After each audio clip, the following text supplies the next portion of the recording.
Јабланица 2024, Стајковци 2016, Шипковица 2015, Обреновац 2014.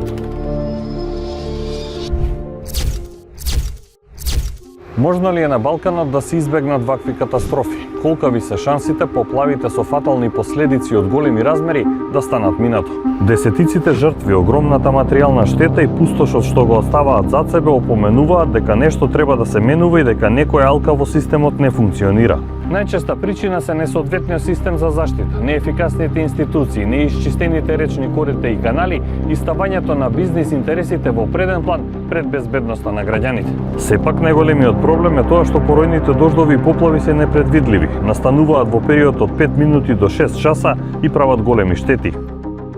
Генерално користиме алатки кои се поврзани со впливовите во регионот на југоисточна Европа, ни дава насоки врз база на слики, карти, информации за врнежи, прогностички модели, кои врз база на тие информации ние настојуваме да дадеме некоја реална информација што може да не очекува во релативно краток временски период. Поројните поплави се генерално врзани за помали сливни подрачја, каде поголема количина на вода паѓа на помал простор.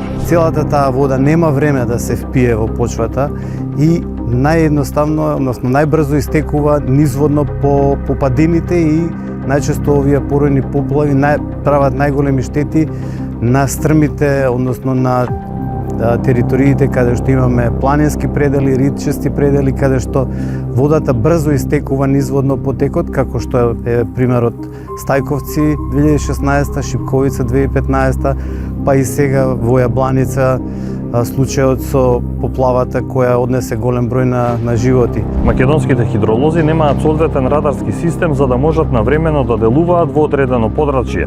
Овие радари би требало да бидат дел од европскиот радарски систем. Недостасува и стручен кадар. Радарскиот систем работи неколку часа во текот на денот, неколку минути во услови на поројни поплави, во близина на радарот мора да биде исклучен за да не се случи некој дефект на радарот и затоа ни треба малце посовремен радарски систем кој би бил заштитен од овие проблеми и кој не би имал проблем да работи 365 дена во годината. На тој начин би можеле да добиваме информации многу однапред, многу пред време.